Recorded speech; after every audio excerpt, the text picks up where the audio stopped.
शास्त्रों में कहा गया है कि हम संसार में जितना उलझेंगे उतना ही कष्ट पाएंगे।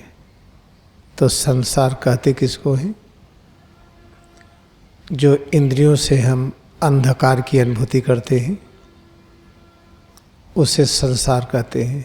अंधकार किसको कहते हैं? अज्ञानता को। अज्ञानता क्या है? द्वंद्वात्मक अनुभूति, सुख दुख, लाभ हानि, अच्छा बुरा, पाप पुण्य, इसे सांसारिक अनुभूति कहते हैं। तो सांसारिक अनुभूति अगर न करें तो करें क्या? स्कूल कॉलेज में पास फेल है, डिवीज़न है, फर्स्ट डिवीज़न, सेकंड, थर्ड और फेल। ऐसे ही व्यापार करिए, लाभ हानि है। कहीं पर काम करिए, गुणवत्ता देखते हैं कि कितना अच्छा काम करते हैं। तो हर जगह पर तो सांसारिक प्रवृत्ति है। इससे कैसे अलग हो? बड़ा आसान है अलग होना। क्रिया योग के फिलॉसफी को, दर्शन को सुनते हुए जब हम काम करेंगे तो हम काम में उलझेंगे नहीं और काम करने में सफलता भी पाएंगे। काम करते समय राग द्वेष की अनुभूति नहीं होगी, सुख दुख की अनुभूति नहीं होगी। और अगर बिना मायावी अनुभूति के, बिना मायावी विचार के मन को शांति नहीं मिलती है, मन बात ही करना चाहता है सुख दुख के बारे में, अच्छा बुरा के बारे में।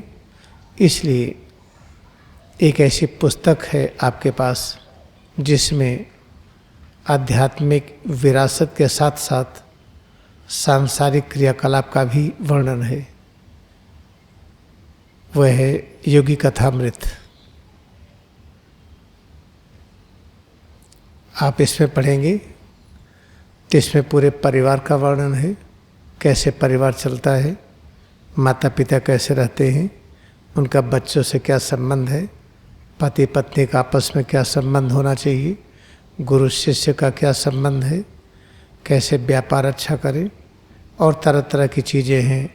ग्रह नक्षत्रों का प्रभाव क्या है, ये भी सब सांसारिक बातें हैं। ग्रह नक्षत्र का प्रभाव, ये भी सांसारिकता है। ये सब का जिक्र होते हुए भी इसमें ऐसा दर्शन भी है जो हमें सांसारिकता से ऊपर ले जाता है। तो इसका ऑडियो फाइल, ये जो किताब लिखी है, अंग्रेजी में इसको कहा भी गया है, इसको बोला गया है, पढ़ा गया है। उसका वर्जन भी है। अपने आईपॉड में या MP3 में उसको आप डाल लें। जो चैप्टर अच्छा लगे बीच बीच में उसको सुन लें। और उससे अच्छा है कि जो फिलॉसफी सुनते हैं क्रिया योग की, ऐसे MP3 लीजिए या आईपॉड लीजिए, इसमें सारी फिलॉसफी को भर लीजिए। कुछ योगानंद के लेक्चर डाल लीजिए, उनके द्वारा भजन उन्होंने जो गाया है उसको आप डाल लें। इसे लगातार धीमी आवाज़ में सुनते हुए काम करते रहें, तो आप देखेंगे कि इस संसार का प्रभाव नहीं होगा। निरंतर हम आगे की तरफ बढ़ेंगे, जिस तरफ बढ़ने पर हमें प्रभु का दर्शन होगा। ये सबसे सरल उपाय है कि कैसे हम संसार में रहते हुए हम उससे उलझे ना। जब आप कोई फिलॉसफी सुनते रहते हैं, उसके साथ काम करते रहते हैं, तो काम करते समय काम के विषय में विचार आएगा, या जो हमें आध्यात्मिक विरासत है जिसकी वजह से काम करने की शक्ति बढ़ती है, या तो वो होगा और विचार नहीं आएंगे। सामान्यतः देखिए, कुछ लोगों को छोड़ करके, जो कि एक्स्ट्राऑर्डिनरी जीनियस, उनको छोड़ करके जब काम करते हैं तो केवल काम का ही विचार आता है और विचार नहीं आते हैं। वो तो काम करते हुए अगर समय को पार कर गए, समय ख्याल नहीं हुआ, शरीर की अनुभूति नहीं हुई, गर्मी सर्दी नहीं लगी, तो समझ लीजिए कि शास्त्र की अनुभूति में है वो। फिर उनको कुछ सुनते हुए काम करने की आवश्यकता नहीं है, वो अपने आप उस शास्त्र की गहराई में है। लेकिन और अन्य लोग जो काम करे, कुछ विचार कोई और आता है बीच में, तो काम ठीक से होता नहीं, असफलता मिलती है और मन में अशांति भी होती है।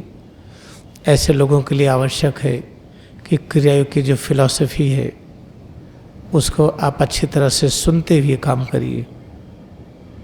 धीमी आवाज़ में सुनते रहिए, काम करते रहिए, तो आप देखेंगे कि संसार में उलझेंगे नहीं और काम भी कर लेंगे। काम करने में थकावट नहीं आएगी, बल्कि प्रतिदिन जब वो काम करेंगे तो पहले से और अच्छा होगा। यह एक सरल उपाय है कि हम संसार से कैसे अलग रहें। उसी को अपने यहाँ एक अलग तरह से मनाते हैं, नवरात्रि पूजा। नवरात्रि क्या है? रात्रि कहते अंधकार, सांसारिक अनुभूति, द्वंद्व की अनुभूति, अपने पराये का भाव, इसको अंधकार कहते हैं, इसको रात्रि कहते हैं। ये 9 तरह से सताती है, अंधकार 9 तरह से हमें घेरे हुए है, उसी को काम कहते हैं। जो महाभारत में दुर्योधन का रूप है, क्रोध कहते हैं जो दुशासन का रूप है, लोभ कहते हैं जो कर्ण का रूप है, मोह कहते हैं शकुनी, मद कहते हैं शल्य, और संस्कार दुर्योधन, अहंकार भीष्म, और माया जनित चित्त। इसके अलावा अविद्या, अज्ञान, इन 9 प्रकार के अंधकार हैं, जिसे नवरात्रि कहते हैं। नवरात्रि जागरण कहा गया है कि जब 9 प्रकार के अंधकार चारों तरफ से हो तो हम कैसे जागते रहें।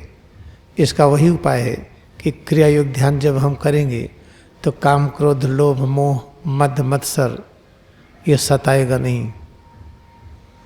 इसलिए वर्ष में 2 बार नवरात्रि मनाया जाता है।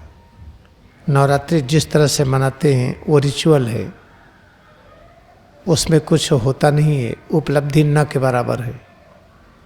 लेकिन अच्छा है कि रिचुअल मनाते रहे, समय पड़ने पर उसकी सच्ची व्याख्या हो जाती है। इस तरह से याद रखिए कि हम संसार में रहें और उससे उलझे ना। अगर उलझेंगे तो बड़ा कष्ट होगा। जैसे ये पाप है, पुण्य है, उसकी व्याख्या करिए, बड़ा कष्ट होगा। ये लाभ हानि है, ये सुख दुख है, ये अपना है, ये पराया है, ये सबकी व्याख्याओं में कष्ट ही कष्ट है। तो व्याख्या क्या करें? कुछ नहीं, सिर्फ एक व्याख्या कि परमात्मा में भक्ति कैसे बढ़े। परमात्मा में भक्ति बढ़ाते ही काम करते रहें। तो परमात्मा में भक्ति बढ़ाएं कैसे? बड़ा सरल है, केवल परमात्मा का ही अस्तित्व है, इसलिए गुण दोष देखने का अधिकार ही नहीं है। चलो किसी व्यक्ति में भक्ति बढ़ाने की इच्छा नहीं करती है, उसमें गुण और दोष दिखाई पड़ता है, इसलिए अपने स्वरूप को लिया गया। अपने स्वरूप में एकाग्रता बढ़ाइए। कड़ापन, ढीलापन, हल्कापन, भारीपन, गर्मी और सर्दी, जो कुछ अनुभव होता है उसे परमात्मा अनुभूति कहिए। जब आप ऐसे कहते रहेंगे, इस अनुभूति में बने रहेंगे और काम करेंगे, तो याद रखिएगा फिर संसार में हम रहते हुए भी हम संसार से उलझ नहीं रहे हैं। कितना आसान है, एक बार आप सोचें, कर लेंगे। अभी हम सोचते नहीं हैं।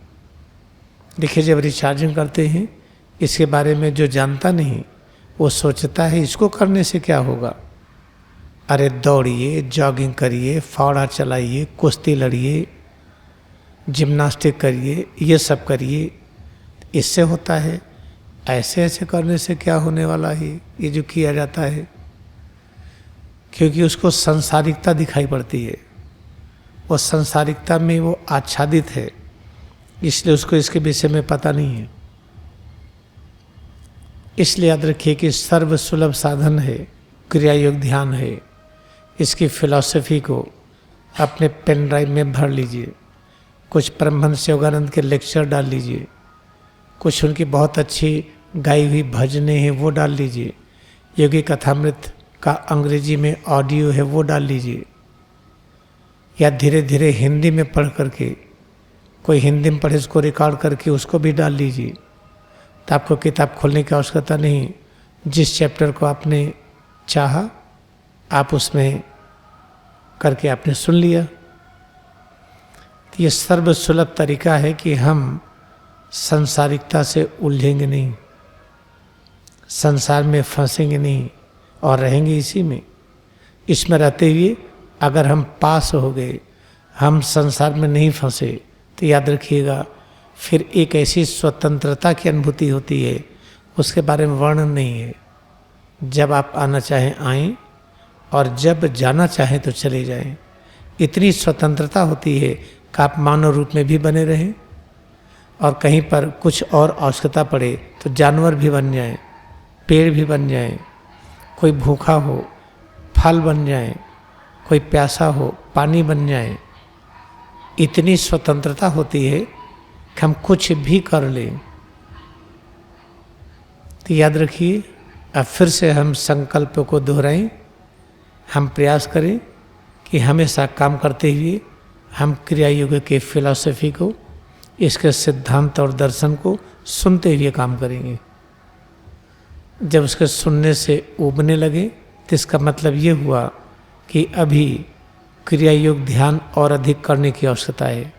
फट से आप रिचार्जिंग करिए, श्वास दर्शन करिए, ब्रह्मध्य दर्शन करिए, अंतर्ध्वनि को सुनिए, सिर और रीढ़ में एकाग्रता बढ़ाइए।